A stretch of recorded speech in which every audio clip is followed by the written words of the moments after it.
आप देखिए लोगों का जश्न, लोगों का उत्साह किस तरह से है। पुष्प की बारिश हो रही है, लोग हाथ हिला हिलाकर सड़क के दोनों ही तरफ प्रधानमंत्री के काफिले के साथ आगे बढ़ते जा रहे हैं और प्रधानमंत्री भी कलबुर्गी की जनता का आभार व्यक्त करते हुए, हमारी सहयोगी आयशा लगातार इस खबर पर बनी हुई हैं। आयशा, हमने जो दृश्य कुछ दिनों पहले देखा था मैसूरू में, वही दृश्य एक बार फिर से देखने को मिल रहा है कलबुर्गी में। सैकड़ों हजारों की तादाद में सड़क के दोनों ही तरफ लोग पीएम की एक झलक पाने के लिए उत्साहित। क्या कहेंगे आप? जी देखिए असीम, ये एक ऐसा मेगा रोड शो है जिस पर पूरे देश की नजर है, क्योंकि ये रोड शो कलबुर्गी में हो रहा है, गुलबर्गा सिटी में हो रहा है। और ये इसलिए अहम हो जाता है क्योंकि इस क्षेत्र को एआईसीसी के अध्यक्ष मल्लिकार्जुन खड़गे जो है अपना गढ़ मानते हैं। और मल्लिकार्जुन खड़गे ने ही यहाँ से प्रधानमंत्री नरेंद्र मोदी के खिलाफ व्यक्तिगत हमला करने के बाद इस चुनाव को पूरा एक नया रुख दे दिया। तो इसके बाद प्रधानमंत्री नरेंद्र मोदी का ये जो मेगा शो है, इस पर सबकी नजर है। पूरे राज्य और पूरा देश इस रोड शो पर नजर बनाए बैठा है, क्योंकि प्रधानमंत्री नरेंद्र मोदी सीधी चुनौती देने के लिए यहाँ पहुंचे हैं गुलबर्गा में, जहां से न केवल मल्लिकार्जुन खड़गे बल्कि उनके पुत्र प्रियंक खड़गे ने भी प्रधानमंत्री पर अभद्र शब्द कहे और उन पर व्यक्तिगत हमला किया। तो ये गुलबर्गा क्षेत्र जो है कर्नाटक का कर्नाटक क्षेत्र माना जाता है। 6 जिले हैं इसमें, और ये बहुत अहमियत रखता है कर्नाटक के चुनाव में, क्योंकि ये एक लिंगायत डोमिनेटेड क्षेत्र है और कई सालों तक ये क्षेत्र पिछड़ा रहा, विकास से वंचित रहा। लेकिन अब ये क्षेत्र कल्याण कर्नाटक का नाम इस क्षेत्र को दिया गया। बीजेपी की सरकार के दौरान जब बीएस येडियुरप्पा मुख्यमंत्री थे, उन्होंने इस क्षेत्र को कल्याण कर्नाटक का नाम दिया। और इस क्षेत्र में हालांकि मल्लिकार्जुन खड़गे ये दावा करते हैं कि उन्होंने इस क्षेत्र में आर्टिकल 371J अमेंडमेंट लाया, जिसके तहत इस क्षेत्र को हैदराबाद कर्नाटक रीजन उस वक्त कहा जाता था, इसे एक स्पेशल स्टेटस दिया गया और यहाँ के युवकों के लिए रोजगार और यहाँ के छात्रों के लिए स्पेशल रिजर्वेशन की का जरिया है। लेकिन इसके बावजूद ये क्षेत्र डेवलप नहीं हुआ था। लेकिन अब बीजेपी सरकार ने इस क्षेत्र को लगातार कल्याण कर्नाटक का नाम देकर इस पर विकास की पूरी प्रायोरिटीज दी है। और प्रधानमंत्री लगातार इस क्षेत्र में कई बार आए हैं। जनवरी में भी प्रधानमंत्री क्षेत्र को पहुंचे थे, यहाँ पर आए थे और प्रधानमंत्री नरेंद्र मोदी ने इस क्षेत्र में मौजूद जो तांडाज है, जो लम्बानी तांडाज जो बंजाराज है यहाँ के, उनके लिए उन्होंने टाइटल डीड्स उन्हें जारी किया था। देखिए सालों से, कई दशकों से ये बंजाराज गुलबर्गा के अलग अलग इलाकों में, अलग अलग डिस्ट्रिक्ट, गुलबर्गा डिस्ट्रिक्ट के अलग अलग इलाकों में रहते हैं, लेकिन अभी तक उन्हें रहने के लिए अपनी जगह का हक पत्र नहीं था। लेकिन प्रधानमंत्री नरेंद्र मोदी ने केंद्र सरकार की योजना के तहत करीब 50,000 से ज्यादा लोगों को हक पत्र दिया है और इन बंजारों को अपनी जमीन से जुड़े रहने का एहसास दिया है। और यही बात को लेकर कांग्रेस चिड़ी हुई थी, जिसके चलते प्रियंक खड़गे ने प्रधानमंत्री पर अभद्र शब्द कहे और ये कहा कि उस वक्त प्रधानमंत्री ने जो बंजारों को हक पत्र बांटे थे और उन्होंने जो ऑब्जेक्टिव वर्ड्स उन्होंने प्रधानमंत्री के लिए इस्तेमाल किए, उसके बाद कर्नाटक की राजनीति, कर्नाटक के प्रचार ने एक और नया रुख ले लिया, एक और तूल पकड़ लिया। तो अब प्रधानमंत्री नरेंद्र मोदी सीधा चुनौती दे रहे हैं गुलबर्गा क्षेत्र में, गुलबर्गा सिटी में। ये शुरू हुआ है केएमएफ सर्कल से और सीधे करीब 5-5.5 किलोमीटर की दूरी तक पहुंचकर ये रोड शो जो है सरदार वल्लभ भाई पटेल सर्कल पर खत्म होगा। देखिए गुलबर्गा का, खासकर कलबुर्गी का सरदार वल्लभ भाई पटेल के साथ बहुत गहरा रिश्ता है। भारत ने जब 15 अगस्त 1947 को आजादी पाई थी, तो गुलबर्गा क्षेत्र, खासकर ये कल्याण क्षेत्र जो 6 डिस्ट्रिक्ट हैं, ये निजाम के रूल में थे तब भी, और उसके निजाम इस क्षेत्र को छूना नहीं चाहता था। मीर उस्मान अली जो है इस क्षेत्र को अलग राज्य बनाए रखना चाहता था। लेकिन सरदार वल्लभ भाई पटेल ने ऑपरेशन पोलो के तहत इस क्षेत्र को आजाद कराया, इस क्षेत्र की मुक्ति कराई और उसके बाद से ये क्षेत्र कर्नाटक का हिस्सा बना। और ये इसलिए अहमियत है इस क्षेत्र की कि ये क्षेत्र अब विकास चाहता है। इस क्षेत्र का हर कोई शख्स जो है विकास करते हैं। प्रधानमंत्री नरेंद्र मोदी लोगों तक पहुंचते हुए आगे बढ़ रहे हैं। भारी मात्रा में लोग जुड़े हुए हैं, भारी मात्रा में संख्या में लोग उन पर फूल बरसाने के लिए यहाँ पर खड़े हैं और लोग प्रधानमंत्री नरेंद्र मोदी की एक झलक पाने के लिए यहाँ पर खड़े हुए हैं और हर कोई अपने हाथ में एक प्लेकार्ड लिया हुआ है और बीजेपी ये भरोसे में बीजेपी ही भरोसा है, ये विश्वास दिलाते हुए बीजेपी के कार्यकर्ता भी यहाँ पर खड़े हैं। प्रधानमंत्री सबका अभिवादन स्वागत एक्सेप्ट करते हुए आगे बढ़ रहे हैं और जैसे कि हमने बैंगलोर और मैसूर का रोड शो में देखा, जो लोग प्रधानमंत्री के साथ रोड शो शुरू करते हैं वो अंत तक उनके साथ चलते हैं, दौड़ते हैं, चलते हैं और वो कोई भी एक्शन, कोई भी एक मोमेंट जो है मिस करना नहीं चाहते। प्रधानमंत्री नरेंद्र मोदी के साथ जो शख्स मौजूद है वो उमेश यादव है। ये उमेश यादव ये वही शख्स है जिन्होंने कांग्रेस एआईसीसी अध्यक्ष मल्लिकार्जुन खड़गे को उनके ही घर में उन्हें हराया था। लेकिन प्रधानमंत्री नरेंद्र मोदी ने एक वक्त चुनौती दी थी मल्लिकार्जुन खड़गे को पार्लियामेंट में और कहा था कि आपके क्षेत्र में बीजेपी आपको हराएगी, तो प्रधानमंत्री बीजेपी ने यह कर दिखाया और उमेश यादव जो है पहली बार यहाँ से बीजेपी के सांसद बनकर चुने गए और आज प्रधानमंत्री के साथ नजर आ रहे हैं और भारी मात्रा में हम देख सकते हैं लोग प्रधानमंत्री के साथ आगे बढ़ रहे हैं।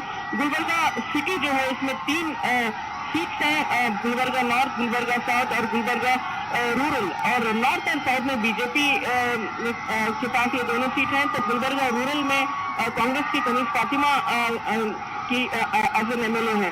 तो यहाँ पर आज बीजेपी यही कोशिश करेगी कि ये तीनों सीटें बीजेपी के पाले में आए और जो इस क्षेत्र में करीब कल्याण कर्नाटक का जो क्षेत्र है, जो 41 सीटें हैं, जो 6 डिस्ट्रिक्ट में उनमें कांग्रेस के पास 18 है और बीजेपी के पास 18 और जेडीएस के पास 5 है।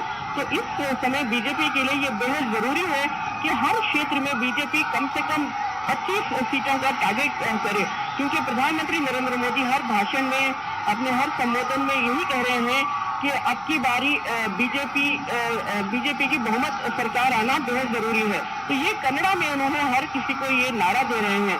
तो प्रधानमंत्री नरेंद्र मोदी ने एक लक्ष्य रखा है, बीजेपी ने एक लक्ष्य रखा है कर्नाटक में 150 सीटें जीतने का, ताकि कर्नाटक में बीजेपी की बहुमत की सरकार आए। देखिए प्रधानमंत्री ने जेडीएस को और कांग्रेस को लगातार उनके खिलाफ टिप्पणी भी की और कहा कि कैसे जेडीएस कांग्रेस की बी टीम की तरह काम करती है और 15-20 सीटें लेकर किंग मेकर की भूमिका में आने की कोशिश करती है, जो महज जेडीएस परिवार को या फिर परिवार को ही उनके पाले में जाता है। तो ऐसे में प्रधानमंत्री यही चाहते हैं कि ये जो है इस बार बीजेपी को बहुमत की सरकार बनाने का मौका मिले, ताकि किसी और पार्टी, किसी और दल के साथ कोalition सरकार ना बनाए, जो पिछले बार जिस तरह से हुआ था। जेडीएस और कांग्रेस ने सरकार बनाई, फिर जेडीएस ने बीजेपी का साथ देने की बात कही और फिर सरकार नहीं चल पाई। तो इस वक्त बहुत जरूरी है कर्नाटक में डबल इंजन सरकार का जो नारा बीजेपी ने दिया है,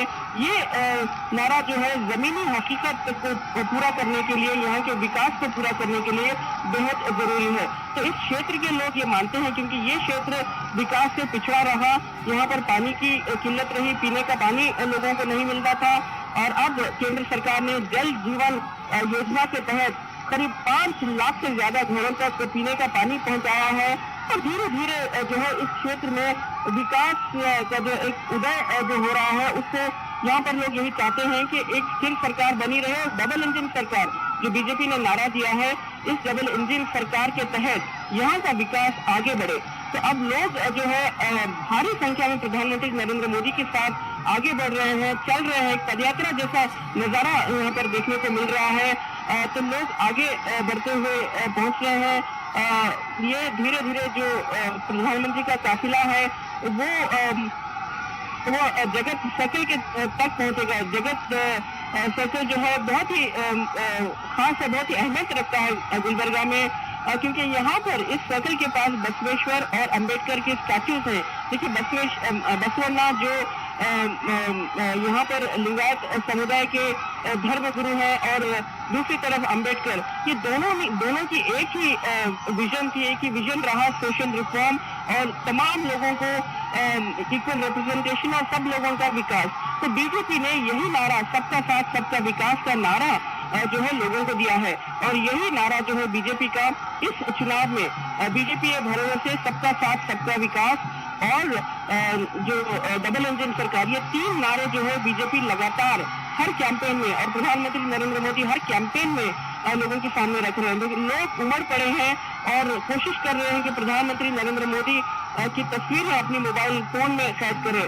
बैंगलोर में भी ठीक इसी तरह का नजारा देखने को मिला था और मैसूर में भी ठीक इसी तरह का नजारा देखने को मिला था। तो प्रधानमंत्री लोगों का अभिवादन स्वीकार करते हुए आगे बढ़ रहे हैं। जी असीम।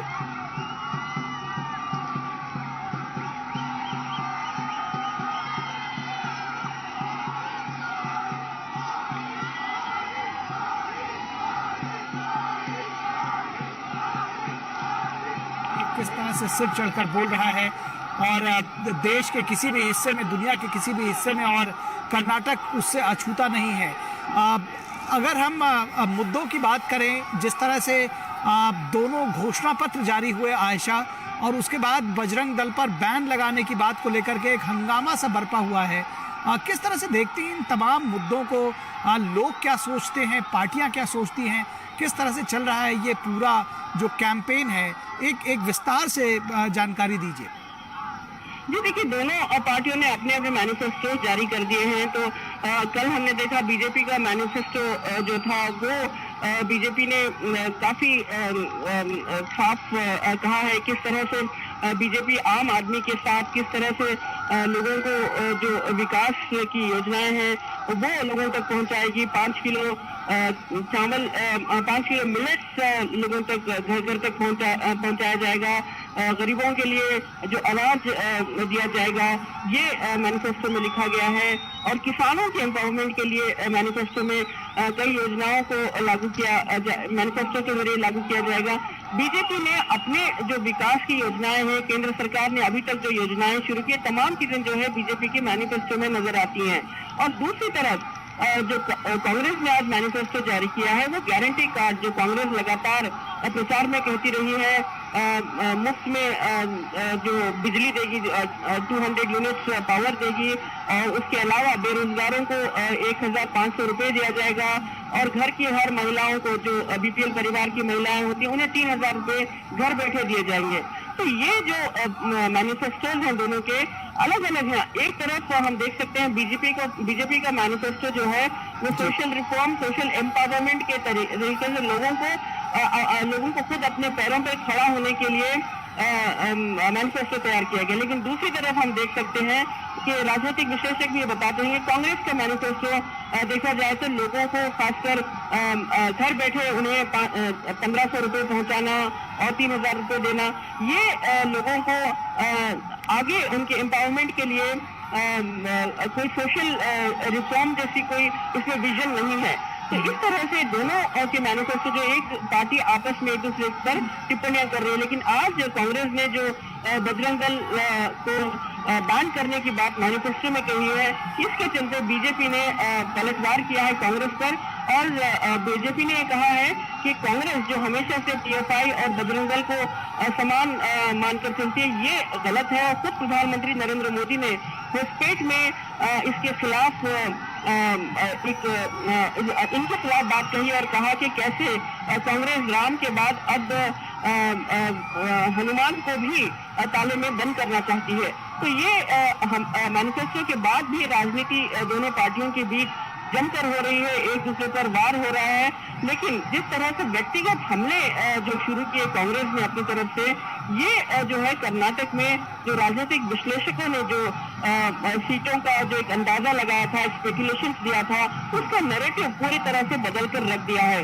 जरूर प्रधानमंत्री पर जिस तरह की टिप्पणी की गई, जिस तरह के अभद्र शब्द प्रधानमंत्री के बारे में कहे गए, उसके चलते लोगों में भी गुस्सा है, आक्रोश है।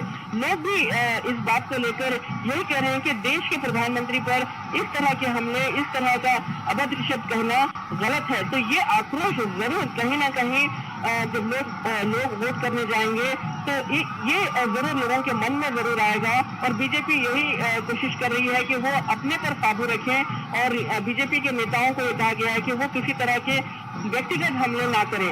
बीजेपी विकास को लेकर बात करती है, बीजेपी डबल इंजन सरकार को लेकर बात करती है, तो बीजेपी आज भी अब भी उसी आधार पर वोट मांग रही है।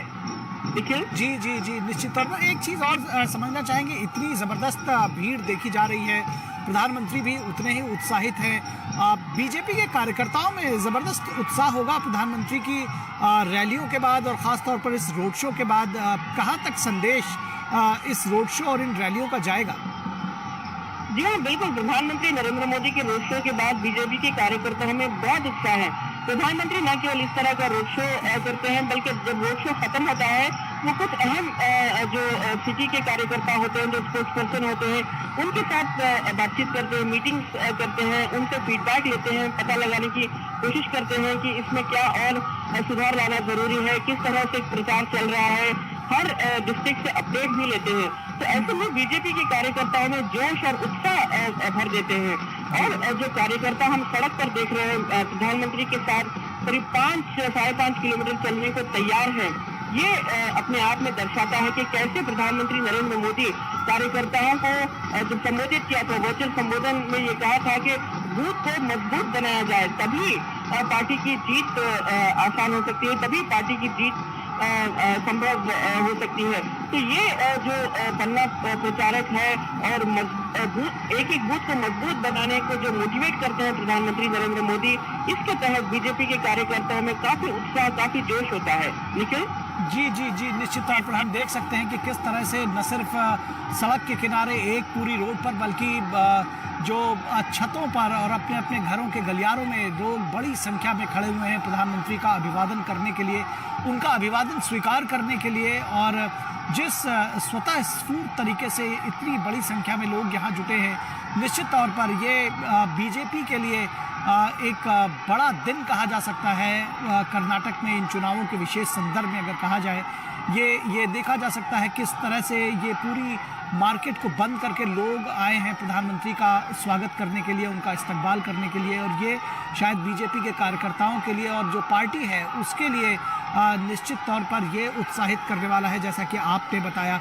अगर हम मुद्दों की बात करें, किन किन मुद्दों को प्रधानमंत्री अपनी रैलियों में लगातार छू रहे हैं, किन मुद्दों की बात प्रधानमंत्री लगातार कर रहे हैं, लोगों को किन बातों से कनेक्ट करने की कोशिश कर रहे हैं? आयशा, लेकिन आपका सवाल का जवाब देने से पहले मैं आपको बता दूं कि ये जो रैली हो रही है, आगे बढ़ रहे हैं प्रधानमंत्री नरेंद्र मोदी और शायद ये जगत सर्कल की तरफ पहुंचे हैं, लेकिन यहाँ पर दोनों और हमने देखा कि भारी संख्या में अल्पसंख्यक महिलाएं पहुंची हैं। देखिए, अल्पसंख्यक महिलाएं जो है प्रधानमंत्री के सपोर्ट में यहाँ पर भी भारी मात्रा में नजर आ रही हैं। ये मैसूर में भी ठीक इसी तरह से नजारा देखने को मिला था।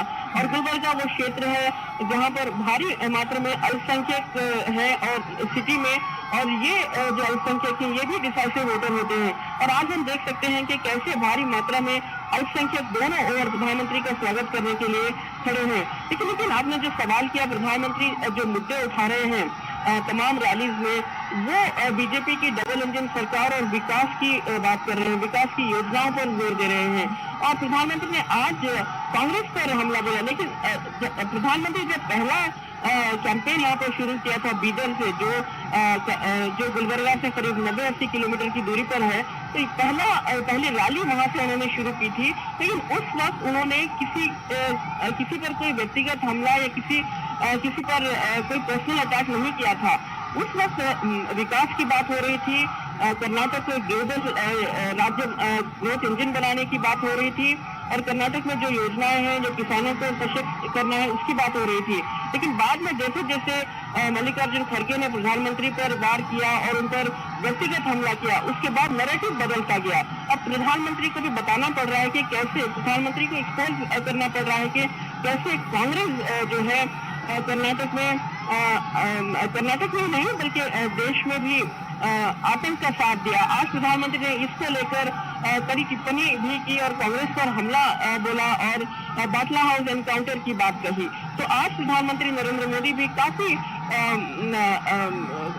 जोश में कांग्रेस पर पलटवार करते हुए नजर आए।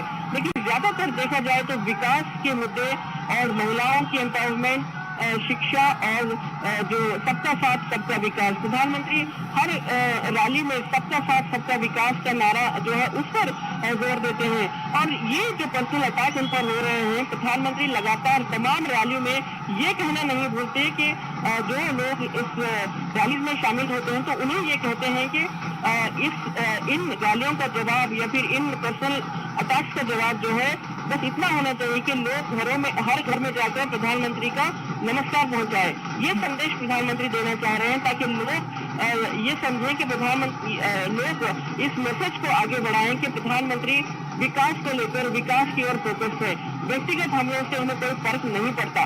तो ये जो है विकास का इंजन, डबल इंजन सरकार की बात जो है वो बार बार दोहराते हैं और हर रैली में ये उन्हें अपील करता है। और बहुत ही दिलचस्प है कि प्रधानमंत्री तमाम रैलीज में कन्नड़ा में कई स्टेटमेंट भी देते हैं, बसोलना के बारे में बताते हैं। तो ये लोगों को बहुत ही उनसे कनेक्ट करता है और प्रधानमंत्री भी लोगों के साथ कनेक्ट होने की कोशिश करते हैं। लेकिन जी जी जी, ये देख रही है तस्वीरें, ये दिखाती हैं लोगों का उत्साह और कहीं ना कहीं ये लोकतंत्र का भी उत्साह है, अपने नेता के प्रति लोगों का समर्पण। ये हिंदुस्तान में जिस तरह से देखने को मिलता है, ये निश्चित तौर पर प्रधानमंत्री की लोकप्रियता का एक परिचायक तो है। ये एक लोकतंत्र में आस्था भी दर्शाता है कहीं ना कहीं। किस तरह से देखती हैं अगर कर्नाटक के चुनावों की बात कही जाए? अभी हालांकि मतदान नहीं हुआ है, लेकिन अब तक जो सफ़र रहा है उसका अगर आपसे कहा जाए एक आकलन करने को, एक वर्णन करने को पिछले चुनावों से, उसमें समरूपता या फिर भिन्नता, किस तरह से आकलन करेंगे अब तक इन चुनावों का, किन मायनों में खास रहा है? ये चुनाव बहुत अहम है क्योंकि हमने देखा कर्नाटक में कई चुनाव कवर किए, तो हर बार जब चुनाव होता था, चुनाव डिक्लेयर होते ही बस जाति समीकरण को लेकर बात होती थी। ये समुदाय के इतनी सीटें होंगी, इस समुदाय का मुख्यमंत्री बनेगा, लिंगायत समुदाय, वक्कलिगा समुदाय, कुर्बा समुदाय, ये तमाम चीजें बातें होती थी। लेकिन इस बार बीजेपी ने ये जो डिस्कशन होता था, ये जो प्रेडिक्शंस हुआ करते थे, इसको एक नया रूप दे दिया क्योंकि बीजेपी ने जो रिप्रेजेंटेशन दिया है वो तमाम जातियों को इक्वल रिप्रेजेंटेशन दिया है टिकट देकर कई कैंडिडेट्स को। और बीजेपी ने जो नए चेहरे उतारे हैं इस चुनाव में और यंग युवा चेहरों को मैदान में उतारा है, ये चीजें जो है अहमियत रखती हैं। देखिए BS येडियुरप्पा कर्नाटक के बहुत ही कद्दावर लिंगायत नेता माने जाते हैं और अभी तक चुनाव की जो राजनीति है, जो इक्वेशन है और रणनीति उनके इर्द गिर्द होती थी, लेकिन अब बीजेपी ने कई युवा चेहरों को आगे लाया है। बीजेपी चाहती है कि किसी एक जाति पर निर्भर ना होकर तमाम जातियों को इक्वल रिप्रेजेंटेशन दिया जाए, तो ये बहुत खास है। और दूसरी तरफ देखा जाए तो कांग्रेस ने भी कोशिश की है, भारत जोड़ो यात्रा के तहत कांग्रेस ने एक हाई वेव बना लिया था, लेकिन उसके बाद जिस तरह से धीरे धीरे कांग्रेस ने व्यक्तिगत हमले करना शुरू किए, तो कांग्रेस को कुछ हद तक इस चुनाव में मुद्दों की कमी, मुद्दों के अभाव नजर आने लगे और कांग्रेस की तरफ से पर्सनल अटैक जो है वो तेज होने लगे। तो ये बहुत ही दिलचस्प चुनाव इस समय देखने को मिल रहा है। और प्रधानमंत्री नरेंद्र मोदी जो विकास की बात कर रहे हैं, विकास इंजन की बात कर रहे हैं, वो लोगों तक पहुंच रहा है, लोगों में उम्मीद बन रही है। और बीजेपी ने अपनी तरफ से अभी तक कोई मुख्यमंत्री का चेहरे का नाम का ऐलान नहीं किया है। हालांकि ये साफ है कि जिस जाति से ज्यादा विधायक चुनकर आएंगे तो वो उस वक्त मुख्यमंत्री तय करेंगे, लेकिन बीजेपी के तमाम कार्यकर्ताओं को ये कहा गया है कि कोई नाम न उछाला जाए। लेकिन कांग्रेस में ये अलग है, कांग्रेस में मुख्यमंत्री के पद को लेकर सिर्फ 16 से ज्यादा उम्मीदवारों की लिस्ट बन चुकी है और इनमें रोज इस बात को लेकर एक रेस लगी रहती है कि कांग्रेस का मुख्यमंत्री कौन होगा। तो ये भी एक बहुत ही दिलचस्प है क्योंकि कांग्रेस में अंदरूनी लड़ाई, कांग्रेस में अंदरूनी झगड़े जो है वो कहीं ना कहीं कार्यकर्ताओं को जमीन से नहीं जोड़ पा रहे हैं। कार्यकर्ता भी कंफ्यूज है, कभी सिद्धरामैया लिंगायतों पर व्यक्तिगत हमला करते हैं, जाति पर हमला करते हैं, तो खुद कांग्रेस के जो विधायक हैं जो लिंगायत टिकट पर चुनाव लड़ रहे हैं वो खुद कंफ्यूज हो जाते हैं कि भाई कांग्रेस के लीडर होते हुए लिंगायत पर हमला किया जा रहा है। तो ये जो है उनकी अपनी पार्टी के कैंडिडेट्स के जो प्रोस्पेक्टिव है उस पर भी असर कर रहा है। तो ये बहुत ही दिलचस्प इक्वेशन हम देख रहे हैं कर्नाटक में। लेकिन विकास को लेकर जो बीजेपी फोकस्ड है, जो कार्यकर्ता फोकस है, देखिए कुछ बीजेपी के आला नेता जो हैं, जगदीश शेट्टर ने पार्टी छोड़ दी, लेकिन इसके बावजूद हुबली सेंट्रल में पार्टी के कार्यकर्ताओं में जो ग्राउंड पर कार्यकर्ता काम करते हैं उनके उत्साह में कोई फर्क नहीं पड़ा और बीजेपी ने ये आश्वासन दिलाया कि जो युवा कार्यकर्ता है वो पार्टी को आगे ले जाएंगे। जो कर्नाटक की टीम बनेगी विधानसभा की, ये टीम जो है साल 2024 में प्रधानमंत्री नरेंद्र मोदी का जो विजन है, जो अमृतकाल का विजन है, इस अमृतकाल के विजन को साथ आगे बढ़ाने के लिए ये टीम काम करेगी। तो इस तरह का विजन बीजेपी ने रखा है और अमृतकाल का विजन जो है कार्यकर्ताओं को काफी उत्साहित करता है और प्रधानमंत्री नरेंद्र मोदी के नेतृत्व के लिए वो काम कर रहे हैं। जी जी जी जी निश्चित तौर पर तो आपने बड़े विस्तार से ये जानकारी दी। फिलहाल ये जो तस्वीरें हैं ये अपने आप में बहुत कुछ बयां करने के लिए काफ़ी है। किस तरह से एक बड़ी संख्या में, और बड़ी संख्या में आयशा महिलाओं को भी हम देख पा रहे हैं कि बड़ी संख्या में वो भी जुटी हुई हैं प्रधानमंत्री को, और जिसको कहते हैं कि फूल मालाओं से ज़बरदस्त तरीके से अगर कहा जाए कि लाद दिया है पूरा वाहन प्रधानमंत्री का तो गलत नहीं होगा। एक पैरेलल सड़क के किनारे एक बड़ा हुजूम झुंड जो है वो युवाओं का और लोगों का चलता हुआ प्रधानमंत्री के इस पूरे रोड शो के दौरान, और एक लेन ऐसी है जो प्रधानमंत्री को लगातार हाथ हिला रही है। सेल्फी लेने का जो एक चलन हो गया है, मोबाइल से फोटोग्राफ्स लेने का चलन हो गया है, वीडियो बनाने का जो चलन है वो यहाँ भी देखा जा सकता है। जो तमाम युवा हैं, और जैसा कि आपने कहा आयशा, ये देखने में इस बात को पहचाना जा सकता है कि लगभग हर धर्म, जाति, वर्ग, संप्रदाय के लोग इस भीड़ में शामिल हैं, अपने प्रधानमंत्री का स्वागत करने के लिए यहाँ मौजूद हैं। और ये जो कलबुर्गी का रोड शो है ये शायद यहाँ के लोग लंबे वक्त तक याद रखेंगे, क्योंकि शायद ही इस तरह का ज़बरदस्त जिसको कहते हैं प्रदर्शन या लोगों का जमावड़ा पहले कभी देखने को मिला रहा हो। ये एक बड़ी जिसको कहते हैं कि राजनीतिक घटना कहा जाए तो गलत नहीं होगा कलबुर्गी के लिए।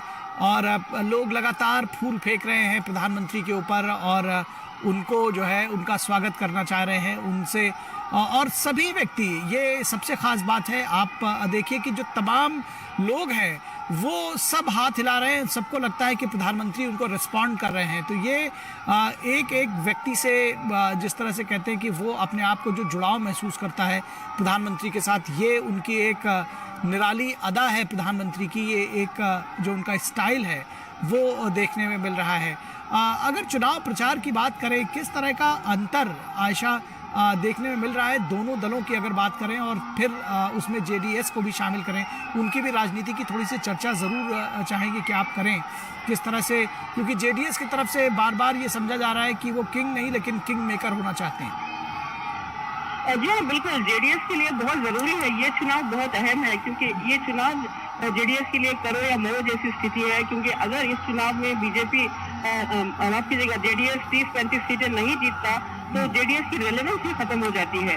तो ऐसे में ये बहुत जरूरी है। और इस वक्त पूर्व प्रधानमंत्री देवेगौड़ा भी चुनाव प्रचार करते हुए नजर आ रहे हैं। हालांकि कुछ समय पहले तक उनकी सेहत ठीक नहीं थी, लेकिन फिर भी वो जोश और उत्साह के साथ जेडीएस के कार्यकर्ताओं में जोश भरने की कोशिश कर रहे हैं। वो भी इस तरह के रोड शोज कर रहे हैं और जब देवेगौड़ा बाहर निकलते हैं तो उन्हें भी उनका स्वागत करने के लिए उनके सम्मान में कई लोग जुड़ जाते हैं, क्योंकि कर्नाटक से एकमात्र प्रधानमंत्री प्रधानमंत्री बने थे और वो थे देवेगौड़ा।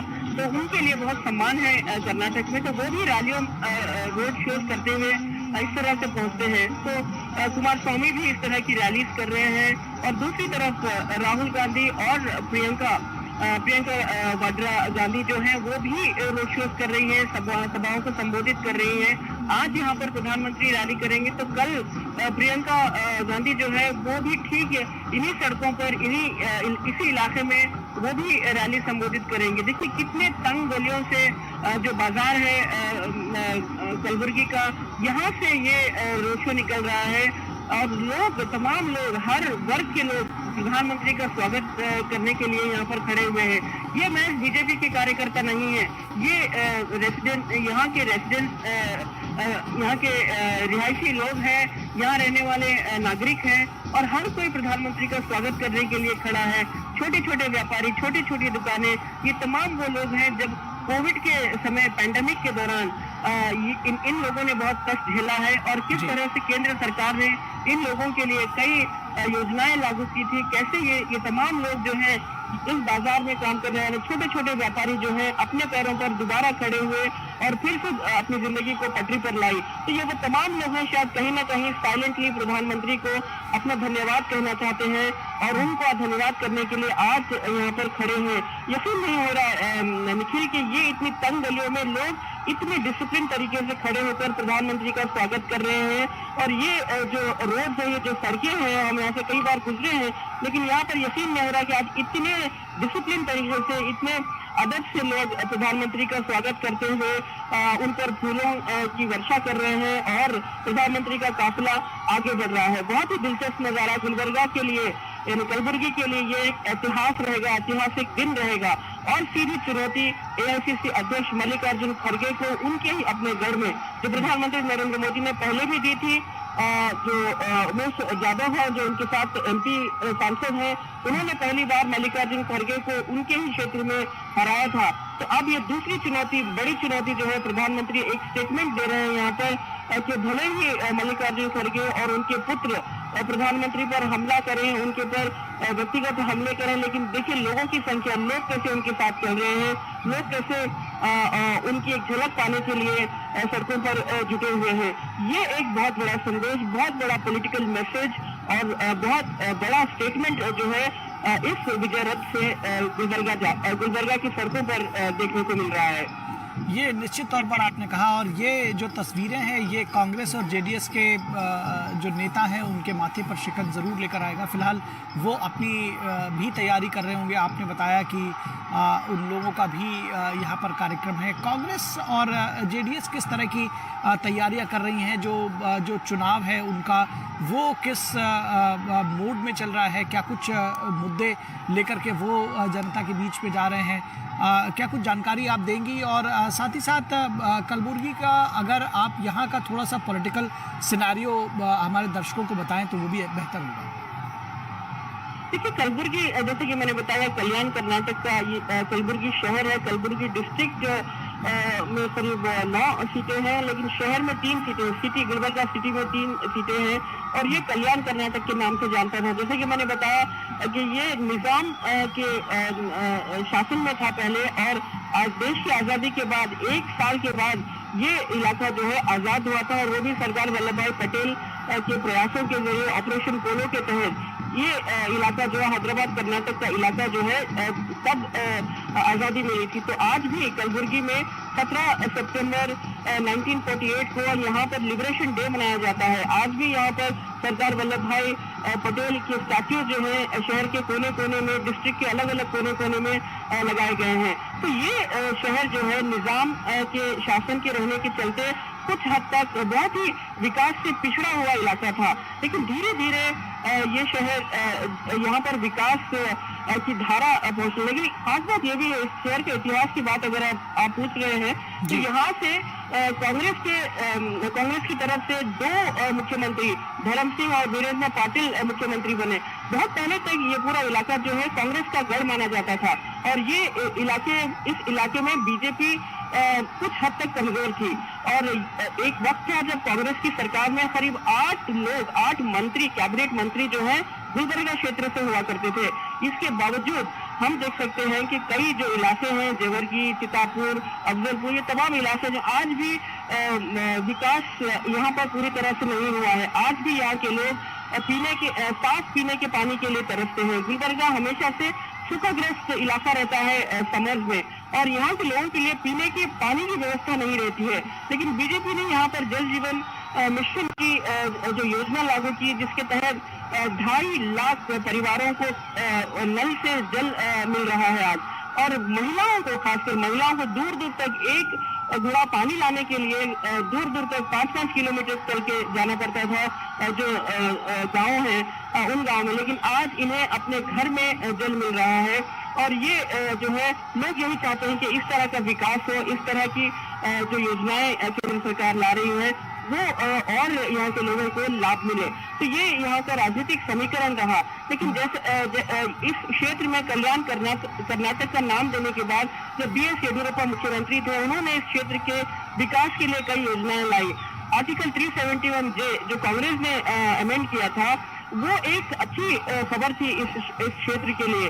और इस आर्टिकल 371 अमेंडमेंट के तहत इस क्षेत्र को स्पेशल स्टेटस दिया गया है और ये इस क्षेत्र के युवाओं के लिए रिजर्वेशन, उन्हें रोजगार के लिए रिजर्वेशन, रिप्रेजेंटेशन मिलता है और एक स्पेशल सर्टिफिकेट भी दी जाती है इस क्षेत्र के लोगों के लिए, जिस तरह से तेलंगाना में हुआ करता था पहले।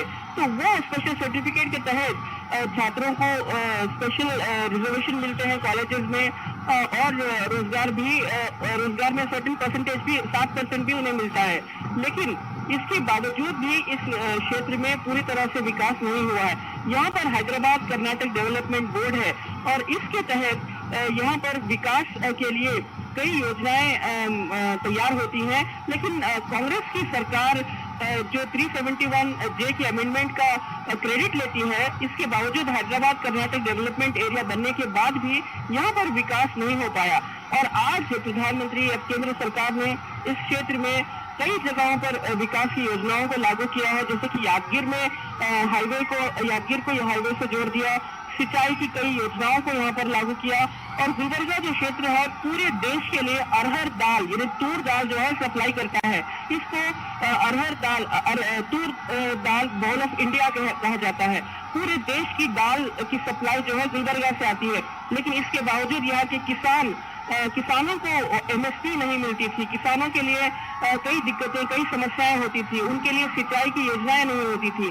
तो अब केंद्र सरकार ने अपनी केंद्र सरकारी योजनाएं के तहत ये तमाम योजनाएं जो है किसानों तक पहुंची है। किसान सम्मान योजना जो है उत्तर कर्नाटक, कल्याण कर्नाटक के लोगों तक उनका कल्याण करते हुए पहुंची है। तो ये जो कल्याण कर्नाटक इस इलाके का नाम है, तो अब कल्याण की राह पर चल पड़ा है। और यही बीजेपी उम्मीद कर रही है कि जो लाभार्थी हैं, जिन लोगों को इसका लाभ मिला है, तो जरूर कहीं ना कहीं ये समझेंगे कि ये तमाम चीजें जो है राजनीतिक हमले, ये व्यक्तिगत हमले के अलावा भी विकास भी एक प्रायोरिटी होती है। विकास उनके लिए कैसे इस क्षेत्र में उनके जीने की राह है, उसके चलते वो जरूर 10 तारीख को जब वोट देंगे तो बीजेपी यही उम्मीद कर रही है कि बीजेपी के पाले में ज्यादा से ज्यादा वोट आएंगे। तो गुलबर्गा के इस क्षेत्र के 3 सीटों पर बीजेपी की नजर है और बीजेपी यही कोशिश कर रही है कि गुलबर्गा नॉर्थ, गुलबर्गा साउथ और गुलबर्गा सेंट्रल जो कांग्रेस के पास है, कनीज फातिमा रिप्रेजेंट करती है, वो भी बीजेपी इस सीट पर काफी जोर लगा रही है ताकि ये भी बीजेपी जीत सके और गुलबर्गा रूरल इलाके में वो तमाम योजनाओं को लागू किया जाए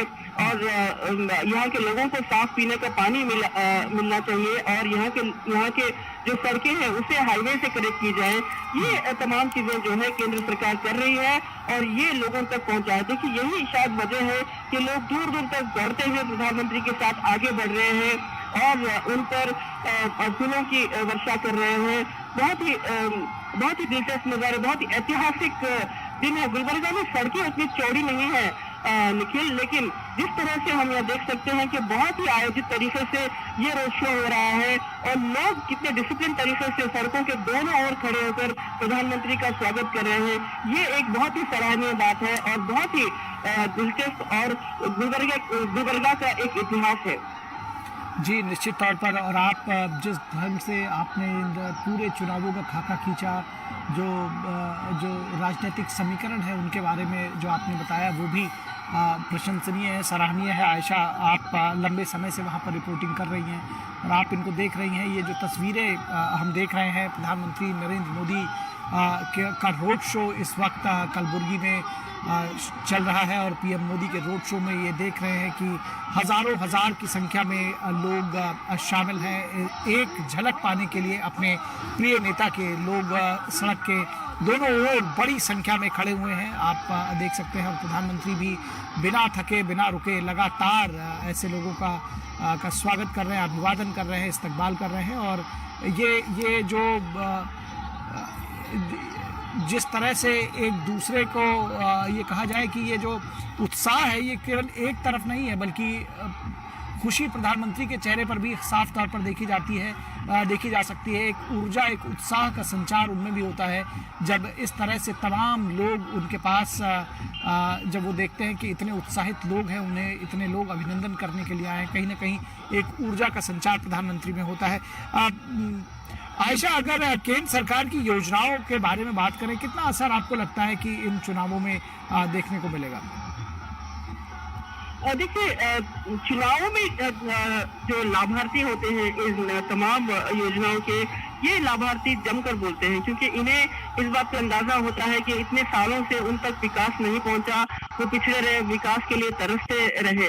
लेकिन अब जिस तरह से लोगों तक विकास पहुंच रहा है, चाहे वो कलबुर्गी हो, चाहे वो कल्याण कर्नाटक हो, कित्तूर कर्नाटक या फिर ओल्ड मैसूर रीजन, इन तमाम इलाकों में जो योजनाएं लागू हो रही हैं, उसके तहत लाभार्थियों का एक वर्ग जो है वो इस बात को समझने लगा है कि जो विकास जो है वो राजनीति से ऊपर है।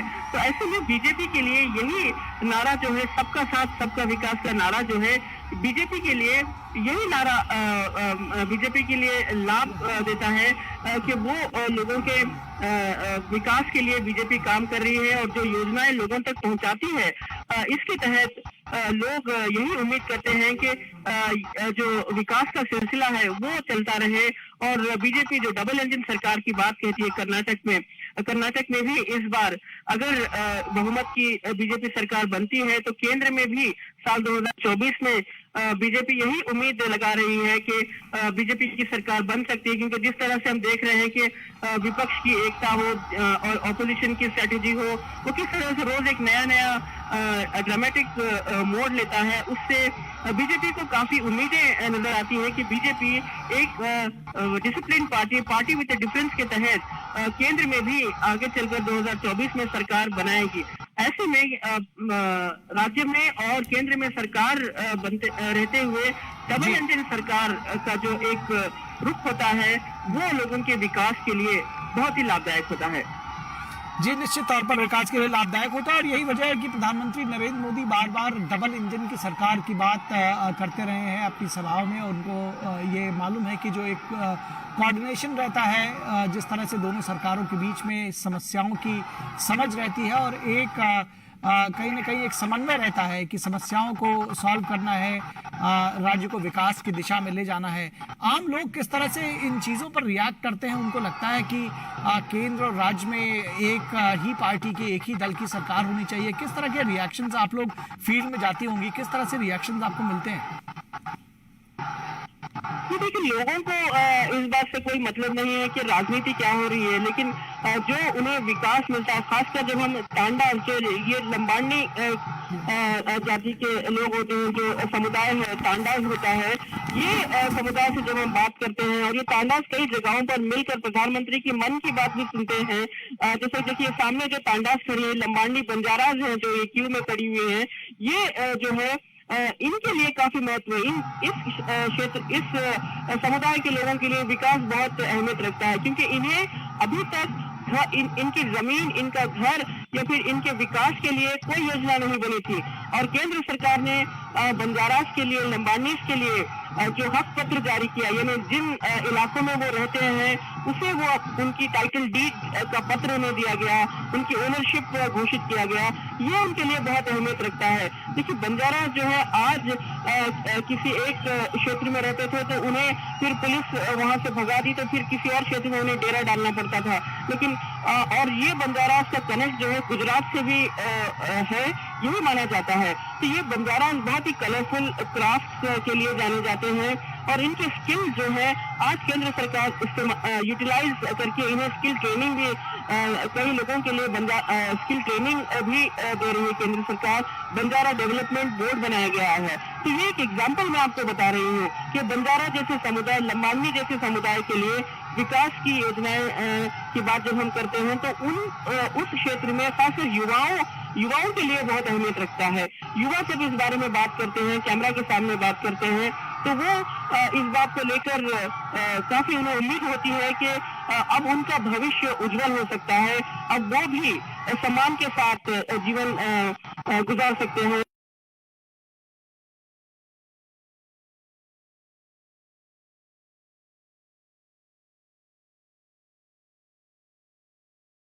और जो प्रधानमंत्री का जो नारा होता है ईज ऑफ लिविंग एंड एक सम्मानजनक जीवन गुजारना, ये जो है युवाओं के लिए बहुत अहमियत रखता है।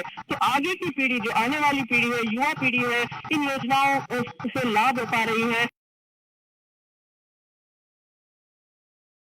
और इसके तहत उन्हें इस बात का यकीन होता रहता है कि वो एक विकास की राह पर चल रहे हैं, उनकी ओर विकास आ रहा है, तो वो भी सम्मान के साथ सोसाइटी में लोगों के साथ कंधे से कंधा मिलाकर वो भी आगे बढ़ सकते हैं। तो ये मैं आपको एग्जांपल दे रही थी बंजारा समुदाय का, जो गुलबर्गा के कई इलाकों में, गुलबर्गा डिस्ट्रिक्ट के कई इलाकों में, बल्लारी में और हुगली में इनका वासस्थान है। और प्रधानमंत्री ने जब इन्हें 50,000 से ज्यादा इनके टाइटल डीड, इनके हक पत्र उन्हें दिए गए, हक्कु पत्रा कहा जाता है कन्नड़ा में, जो इन्हें टाइटल डीड दिए गए, उनकी लैंड ओनरशिप के लिए डीड दिए गए, तो ये उनके लिए बहुत ही बड़ा सम्मान था।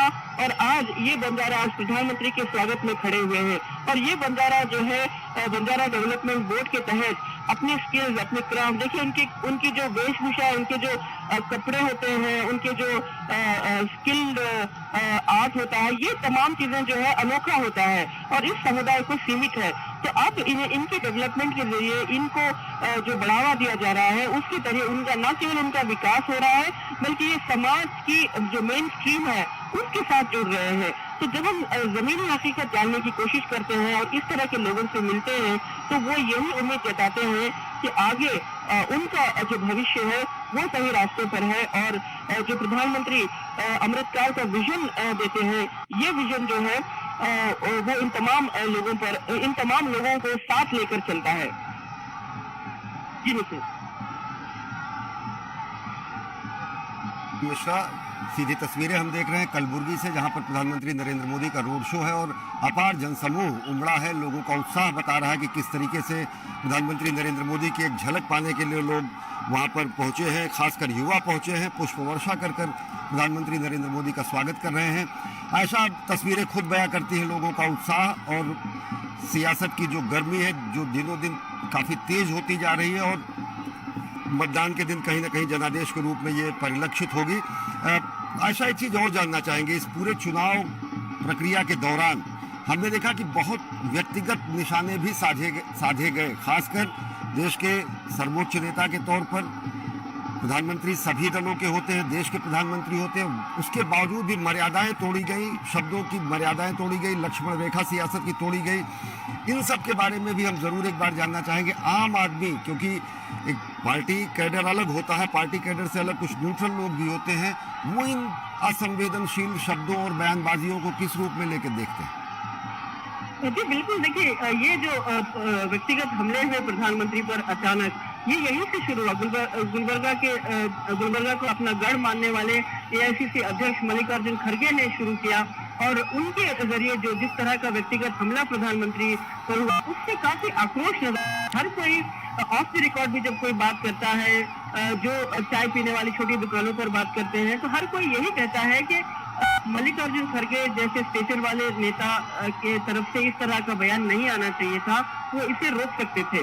लेकिन राजनीति है और चुनाव है, ऐसे समय में जाहिर है तमाम पार्टियां अपने अपने हथियार इस्तेमाल करते हैं।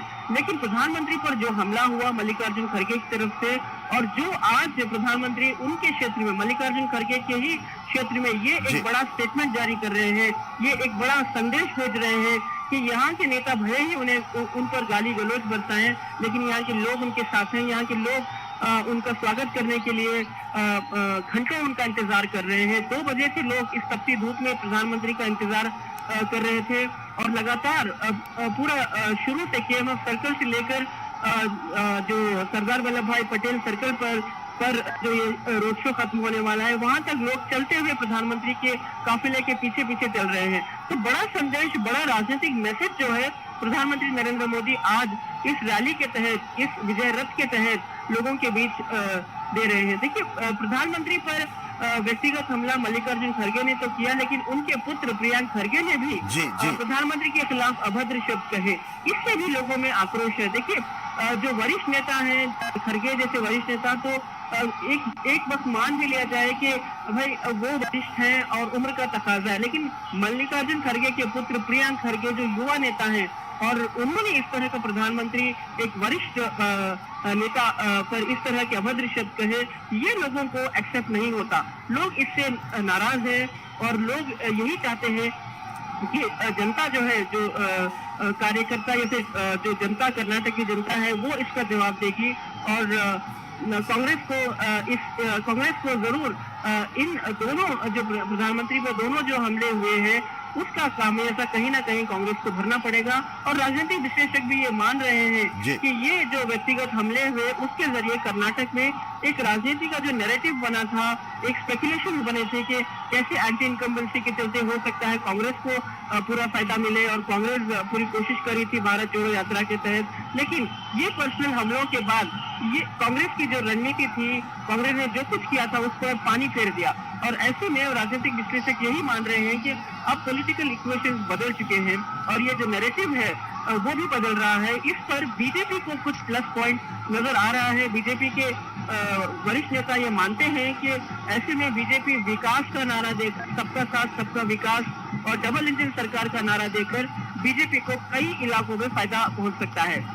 जी आशा, निश्चित तौर से तस्वीरें बयां कर रही है। तकरीबन 7:15 बजे शाम का वक्त और इतने बड़ी संख्या में अपार जन समुदाय का वहां पर उपस्थित होना, खासकर युवाओं का, और पुष्पवर्षा करके लोग कलबुर्गी में प्रधानमंत्री नरेंद्र मोदी का स्वागत कर रहे हैं। जबरदस्त उत्साह है युवाओं में, भाजपा के पूरे कैडर में, और साथ ही साथ स्थानीय जन समुदाय में भी इस समय प्रधानमंत्री की झलक पाने के लिए लोग वहाँ पर पहुँचे हुए हैं।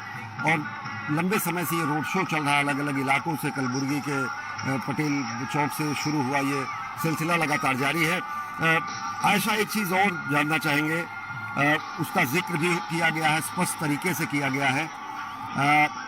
चुनाव अब धीरे धीरे प्रचार, इसके पहले हम शब्दों की मर्यादा और लक्ष्मण रेखा लागने की बात कर रहे थे, अब हम ये देख रहे हैं कि चुनावी घोषणा पत्रों में जिस तरीके से जो वादे किए गए हैं उनमें एक प्रमुख वादा पीएफआई वर्सेस बजरंग दल का भी कांग्रेस ने बना दिया है। किस रूप में लोग देखते हैं पीएफआई जैसे संगठन की तुलना बजरंग दल से किए जाने की, और बजरंग दल जैसे सांस्कृतिक हिंदूवादी संगठनों पर बैन लगाने का जो कार्ड खेला है कांग्रेस ने, क्या इसका मानते हैं कि इसका असर केवल कर्नाटक ही नहीं पूरे देश भर में भी कांग्रेस देना चाहती है, और उसका जो भी उसको प्रतिफल मिले या फिर उसका जो भी परिणाम हो?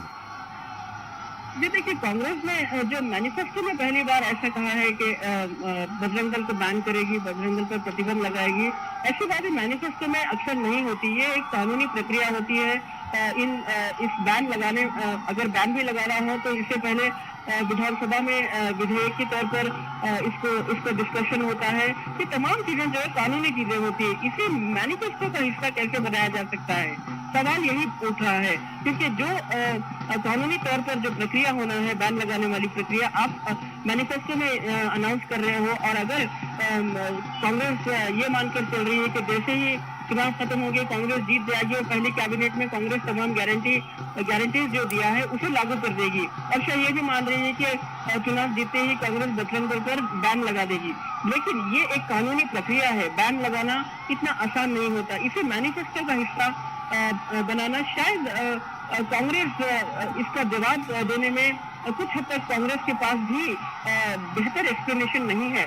ये जो बैन लगाने की बात कही है और पीएफआई की जो बात, जो बीजेपी ने पीएफआई पर बैन लगाया है, ये जो दोनों फैक्टर्स हैं, कर्नाटक के कोस्टल इलाके में कहीं ना कहीं इसका असर देखने को मिलेगा।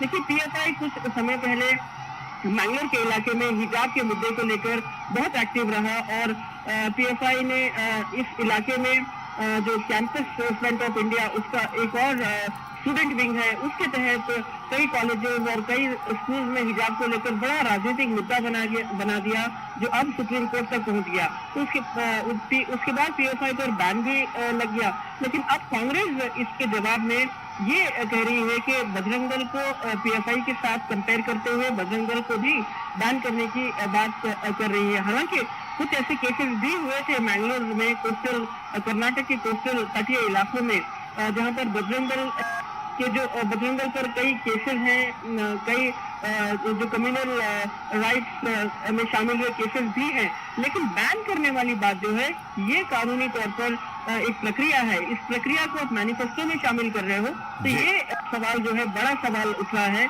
कि कांग्रेस कैसे इस बात को, देखिए मैनिफेस्टो में दरअसल प्रॉमिसेस ये होती हैं कि कैसे लोगों को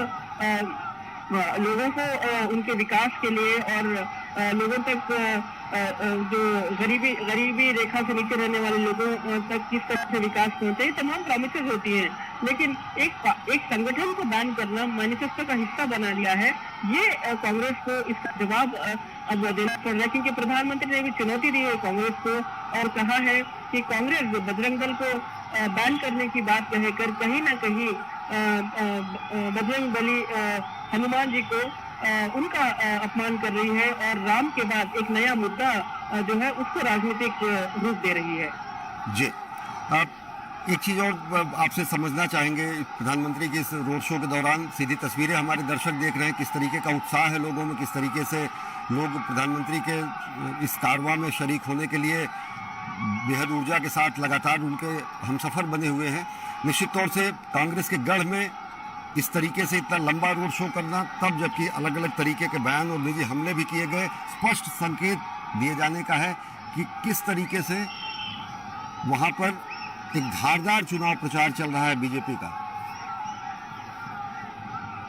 बिल्कुल, बीजेपी का प्रचार जो है, प्रधानमंत्री नरेंद्र मोदी जो स्टार प्रचारक है बीजेपी की लिस्ट में, जैसे उन्होंने प्रचार शुरू किया बीदर में करीब 3 दिन पहले यानी 29 तारीख से उन्होंने बीदर से अपना प्रचार शुरू किया था, तो कर्नाटक में जो है एक अलग रुख ले लिया यहाँ की राजनीति और यहाँ के जो मुद्दे थे, इन तमाम मुद्दे और जो सरगर्मियां थी वो और तेज हो गई और इसी से कहीं ना कहीं हताश होते हुए कांग्रेस ने शायद व्यक्तिगत हमले करना शुरू कर दिया और कांग्रेस व्यक्तिगत हमलों पर उतर आई और आज शायद कांग्रेस को इसका खामियाजा भरना पड़ेगा, क्योंकि जिस क्षेत्र को, जिस शहर को एआईसीसी अध्यक्ष मल्लिकार्जुन खड़गे अपना गढ़ मानते हैं, यहीं से प्रधानमंत्री नरेंद्र मोदी आज ये विशाल धुआंधार रोड शो करके एक मैसेज दे रहे हैं, एक राजनीतिक संदेश दे रहे हैं कि लोग उनके साथ हैं।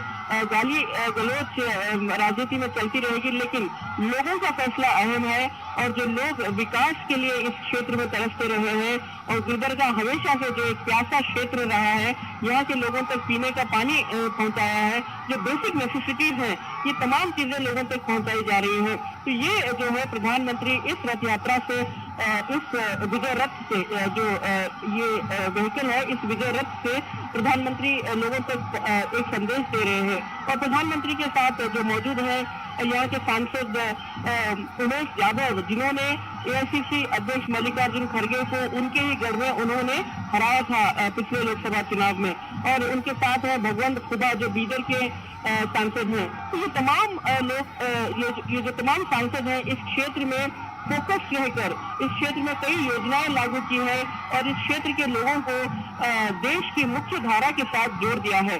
तो एक बहुत ही स्ट्रॉन्ग मैसेज जो है प्रधानमंत्री कांग्रेस को उनके गढ़ में दे रहे हैं। और यहाँ पर पहले भी बीजेपी के वरिष्ठ नेता बीएस येडियुरप्पा ने भी कई रैलीज की, कई रोड शोज किए, मुख्यमंत्री बसवराज बोम्मई ने भी यहाँ पर रोड शो किए, तो ठीक इसी तरह की भीड़ उन्हें देखने के लिए उमड़ पड़ी। लेकिन प्रधानमंत्री जब यहाँ पर रोड शो कर रहे हैं तो इर्रेस्पेक्टिव ऑफ पार्टी, यहाँ के लोग, यहाँ की जनता, यहाँ के रेसिडेंट्स, यहाँ के रहने वाले तमाम लोग, कई पॉइंट्स पर हमने देखा अल्पसंख्यक महिलाएं जो है प्रधानमंत्री की एक झलक पाने के लिए सड़कों पर उतर आई है। तो ये एक मैसेज है, ये एक राजनीतिक स्टेटमेंट है प्रधानमंत्री की तरफ से और प्रधानमंत्री चुपचाप रहते हुए इस विजय रथ पर आगे बढ़ रहे हैं, लेकिन जो संदेश जो है वो बराबर एआईसीसी के क्वार्टर्स तक पहुंच रहा है।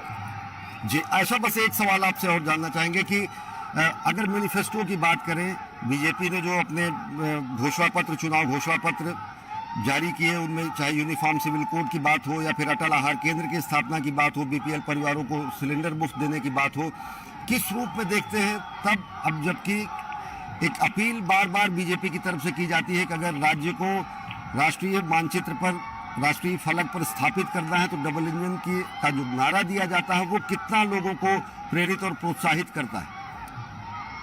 जी देखिए, ये तमाम चीजें काफी अहमियत रखती हैं और ये जो बीजेपी की घोषणाएं हैं अटल आहार केंद्र हर क्षेत्र में करना, ये गरीब लोगों के लिए 5 रुपए में थाली देना, ये बहुत अहमियत रखता है। क्योंकि देखिए कई इलाकों में गरीबी से नीचे रहने वाले, गरीबी की रेखा से नीचे रहने वाले लोगों के लिए 5 रुपए थाली और 10 रुपए थाली देना बहुत ही अहमियत रखता है। तो अटल आहार केंद्र जो पहले कांग्रेस ने इंदिरा कैंटीन शुरू की थी, तो बीजेपी अब इसको बड़े पैमाने पर अटल आहार केंद्र के तौर पर शुरू कर रही है। और जो 60% एलोकेशन जो किया है जीएसडीपी एजुकेशन पर, ये काफी अहमियत रखता है। और 10,000 रुपए एफडीज डिपॉजिट करने की बात कर रही है बीजेपी SC/ST महिलाओं के लिए, ये बहुत ही अहमियत रखता है, खासकर उस वर्ग के लिए जहां पर खासकर महिलाओं तक ये विकास नहीं पहुंचता, ये बहुत अहम है। और 10 लाख घर देने की बात भी बीजेपी ने अपने मैनिफेस्टो में कहा है। तो देखिए रोटी कपड़ा मकान, यही नारा होता है आम आदमी का, और यही वो चीजें हैं जिसके इर्द गिर्द पूरी राजनीति होती है, जिसके इर्द गिर्द तमाम लोगों की मेहनत होती है।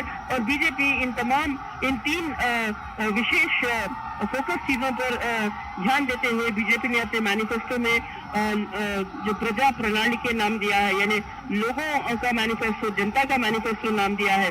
और इस मैनिफेस्टो में हर गरीब को आधा लीटर दूध देने की बात करी है। लेकिन नंदिनी मिल्क कर्नाटक का एक ब्रांड है, और इस ब्रांड को लेकर भी कांग्रेस ने बहुत राजनीति की और कहा कि इस ब्रांड को अमूल टेक ओवर करने की कोशिश कर रहा है। लेकिन बीजेपी ने इसका जवाब मैनिफेस्टो के जरिए दिया और कहा कि नंदिनी मिल्क जो है ये गरीबों तक पहुंचाया जाएगा, हर रोज आधा लीटर दूध गरीबों के लिए पहुंचाया जाएगा। ये बहुत बड़ा स्टेटमेंट है, और लोगों के लिए ये तमाम छोटी छोटी चीजें जो है उन तक पहुंचना उनके लिए और उनके विकास के लिए बेहद जरूरी है। तो लोग इन तमाम चीजों को गौर से देख रहे हैं। और जो यूनिफॉर्म सिविल कोड की बात कर रहे हैं, ये भी एक डिबेट का मुद्दा बना है। और कांग्रेस इसको लेकर भी बीजेपी पर कई टिप्पणियां भी की है, और ये भी कहा कि कर्नाटक में बीजेपी पोलराइजेशन करके चुनाव जीती है। तो ये आरोप हमेशा से कांग्रेस बीजेपी पर लगाती रही। लेकिन बीजेपी ने जो विकास की योजनाएं, जो मैनिफेस्टो जो बीजेपी ने सामने रखा है, ये तमाम चीजें इन जो हमले होते हैं, व्यक्तिगत हमले होते हैं, उन पर भारी पड़ते हैं। ये तमाम चीजें जो है आम जनता के सामने, और आम जनता जब वोट करने अपना मत चलाने जाती है तो वो फैसला करती है कि कैसे विकास ही राजनीति से ऊपर है। जी, आप हमारे साथ आयशा बनी रहे। सीधी तस्वीरें हम देख रहे हैं कलबुर्गी से प्रधानमंत्री नरेंद्र मोदी का रोड शो। बड़ी संख्या में अपार जन समुदाय इस समय उमड़ा हुआ है प्रधानमंत्री नरेंद्र मोदी की एक झलक पाने के लिए। लगातार ये रोड शो शहर के अलग अलग हिस्सों से होता हुआ ये सरदार वल्लभ भाई पटेल चौक तक ये रोड शो जाएगा। KMF से ये शुरू हुआ है, और बड़ी संख्या में लोग प्रधानमंत्री नरेंद्र मोदी की एक झलक पाने के लिए सड़क के दोनों तरफ खड़े हैं, फूल बरसाकर, पुष्प वर्षा कर प्रधानमंत्री नरेंद्र मोदी का स्वागत कर रहे हैं। और इस यादगार लम्हे की एक यादगार तस्वीर खींच लेने के लिए लोग अपने मोबाइल के जरिए अपने अभिवादन प्रकट करने के अलग अलग तरीकों के तहत इस समय अपार जन समुदाय सड़क के दोनों तरफ मौजूद है। कलबुर्गी में प्रधानमंत्री नरेंद्र मोदी का रोड शो लगातार जारी है, और बेहद महत्वपूर्ण है, क्योंकि अगर देखें तो राजनीतिक और सियासी लिहाज से कलबुर्गी और प्रधानमंत्री नरेंद्र मोदी उस प्रेम का जो प्रतिदान कर रहे हैं, उस प्रेम का जो रेसिप्रोकेट कर रहे हैं, जो जन समुदाय से मिलने वाला अपार स्नेह है, उसको उसी तरीके से लोगों को खुद प्रधानमंत्री जनता जनार्दन का पुष्प वर्षा करके उनके अभिवादन का प्रतिदान कर रहे हैं, उनके अभिवादन का सम्मान कर रहे हैं। और इस समय बड़ी संख्या में युवा, बुजुर्ग, महिलाएं, बच्चे इस समय प्रधानमंत्री नरेंद्र मोदी की एक झलक पाने के लिए कलबुर्गी के इस रोड शो के रास्ते में दोनों तरफ हजारों की संख्या में लोग मौजूद हैं। और प्रधानमंत्री नरेंद्र मोदी इस समय लगातार कलबुर्गी में रोड शो कर रहे हैं, जनता जनार्दन का अभिवादन स्वीकार कर रहे हैं। 10 मई को चुनाव होने हैं, और बेहद महत्वपूर्ण है कलबुर्गी में रोड शो किया जाना। और कलबुर्गी का ये जो संदेश है वो पूरे कर्नाटक को कहीं ना कहीं प्रभावित कर सकता है, क्योंकि गुलबर्गा और कलबुर्गी ये सब ऐसे क्षेत्र हैं जो कि कहीं ना कहीं कांग्रेस के गढ़ माने जाते हैं, और कहीं ना कहीं पूरे सियासत को पलट देने में, पूरे सियासत को, जनता जनार्दन के मन और विश्वास को कहीं और ज़्यादा धारदार बना देने में प्रधानमंत्री नरेंद्र मोदी के हर रोड शो चुनावी राजनीति से बेहद लाभदायक होते हैं। और कलबुर्गी में आयोजित किया गया है प्रधानमंत्री का ये रोड शो, जो कि पिछले लंबे समय से चल रहा है। KMF से शुरू हुआ ये रोड शो धीरे धीरे सरदार पटेल चौक की तरफ बढ़ रहा है। हमारे साथ हमारी संवाददाता आयशा खानम मौजूद हैं और लोगों का अभिवादन स्वीकार करने का और उस अभिवादन का सम्मान करने का जो अलहदा तरीका है प्रधानमंत्री नरेंद्र मोदी का, वो भी जनता जनार्दन से किस तरीके से सारे प्रोटोकॉल तोड़कर या फिर जनता जनार्दन के मनोभाव को देखते हुए अलग अलग जगहों पर रोड शो के दौरान उन्होंने जिस तरीके से लोगों से मुलाकात की, जिस तरह से लोगों से व्यक्तिगत कांटेक्ट या परस्पर संवाद और संपर्क करते हैं, वो भी वर्तमान राजनेताओं में बेहद कम पाया जाता है जिस तरीके से। और उसी अनुपात में जनता जनार्दन, देखिए जो तस्वीरें आप देख रहे हैं किस तरीके से युवा लबरेज है पूरे उत्साह से, ऊर्जा से, और लगातार प्रधानमंत्री के विजय रथ के साथ वो लगातार हमसफर बने हुए हैं। लगातार वो एक ऊर्जा ही है जो इन लोगों को उत्साहित किए हुए है कि वो प्रधानमंत्री नरेंद्र मोदी के इस पूरी यात्रा के दौरान हर क्षण हर पल को जो है उनके साथ और उस क्षण को भी कैद करने की ख्वाहिश रखते हैं। आयशा, आपसे जानना चाहेंगे, अगर देखें तो कांग्रेस ने जो भी अपने घोषणा पत्र में जनता जनार्दन उस पर निर्णय करेगी, बीजेपी का जो घोषणा पत्र है जनता जनार्दन उसकी तुलना करके अपने जनादेश को स्पष्ट करेगी। लेकिन अगर कर्नाटक की राजनीति को देखें तो कर्नाटक की राजनीति में जातीय समीकरणों को साधने की भी कवायद सभी राजनीतिक दलों की होती है। आरक्षण का एक वितंडा खड़ा करने की कोशिश की गई। आरक्षण को भी लेकर कुछ समुदाय, चाहे बंजारा समुदाय हो, चकोर समुदाय हो, इन सबके आरक्षण को कम किए जाने के आरोप कांग्रेस द्वारा लगाए गए। एक निष्पक्ष आकलन के अनुसार आप किस तरीके से इन आरोपों को देखती हैं, जिस तरीके से कहा जा रहा है कि कुछ समुदाय के आरक्षण को कम किया गया है, क्योंकि ये भी एक बेहद महत्वपूर्ण मुद्दा है और बीजेपी कहीं न कहीं इन आरोपों को सिरे से नकारती है। आयशा जी बिल्कुल, बीजेपी ने ये दलील दी है अपने डिफेंस से। बीजेपी ने ये कहा और बीजेपी के वरिष्ठ नेता अमित शाह ने भी ये कहा कि देखिए धर्म के आधार पर कहीं भी आरक्षण नहीं है और कॉन्स्टिट्यूशन भी अलाउ नहीं करता।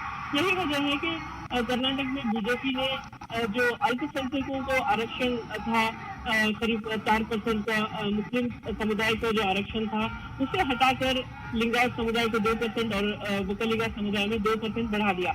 और जो अल्पसंख्यक है, जो मुस्लिम समुदाय, उन्हें दूसरी कैटेगरी EWS कैटेगरी में शामिल कर दिया। और बीजेपी ने यही दावा किया है कि इस कैटेगरी के तहत अल्पसंख्यक का रिप्रेजेंटेशन बेहतर हो सकता है और इसमें बेहतर रिप्रेजेंटेशन क्लेम कर सकते हैं। क्योंकि अगर हम बात करें कि महज धर्म के आधार पर उन्हें आरक्षण दिया जा रहा है तो ये एक कानूनी मुद्दा बन सकता है और कॉन्स्टिट्यूशन इसकी इजाजत नहीं देता। तो बीजेपी लगातार यही समझाने की कोशिश कर रही है। और दूसरी तरफ कांग्रेस ने भी इस मुद्दे को लेकर, हालांकि वकलिगा और लिंगायत समुदाय इससे 2% आरक्षण दोनों समुदाय को बढ़ने से कुछ हद तक सेटिस्फाइड है, लेकिन कांग्रेस इसमें भी राजनीति करने की कोशिश करती रही। और लगातार कांग्रेस के वरिष्ठ नेता DK शिव कुमार, जो मुख्यमंत्री पद के दावेदार है, उन्होंने लगातार इस पर भी उन्हें आपत्ति लगी और कह रहे थे कि वो 2% रिजर्वेशन जो वकलिगा को दिया है उसके लिए भी उन्हें ये भी मंजूर नहीं है, क्योंकि वो कह रहे हैं कि ये किसी तरह की भीख बीजेपी दे रही है। तो ऐसे तरह की बयानबाजी आरक्षण को लेकर भी हो रही है और जिन समुदाय को इसका फायदा मिल रहा है उस पर भी राजनीति कांग्रेस करने की कोशिश कर रही है। अब आरक्षण के चलते जिन समुदाय को SC/ST समुदाय को और दूसरे समुदाय को जो आरक्षण पहले से है वो बना रहेगा, लेकिन कांग्रेस इस पूरे आरक्षण की पॉलिसी में किसी न किसी तरह का एक कंफ्यूज स्टेटस बनाकर लोगों के सामने प्रचार कर रही है। और आप गौर कीजिएगा, जो आरक्षण लिंगायत समुदाय और वकलिगा समुदाय को भी दिया गया है उसमें भी अगर कांग्रेस को आपत्ति नजर आ रही है तो कहीं न कहीं कांग्रेस किसी भी तरह की प्रो डेवलपमेंट पॉलिसी हो, रिजर्वेशन पॉलिसी हो, जो भी बीजेपी करना चाहती है उसको क्रिटिसाइज करना, उस पर आपत्ति जताना कांग्रेस ने एक आदत सी बना ली है। तो कर्नाटक में लगातार शुरू से भी जैसे कि आपने बनाया, जब चुनाव होते हैं तो एक कास्ट इक्वेशन सामने आता है, लिंगायत, वकलिगा, कुर्बा और पिछड़ी जाति, ये जो इक्वेशन होते हैं, कास्ट इक्वेशन, ये अहम होते हैं कर्नाटक में हर बार। लेकिन इस बार बीजेपी ने इस कास्ट इक्वेशन को ज्यादा तवज्जो नहीं दी। बीजेपी ने तमाम वर्ग के लोगों को इक्वल रिप्रेजेंटेशन देने की बात कही है। इसीलिए बीजेपी ने कोई मुख्यमंत्री का चेहरा भी नहीं ऐलान किया।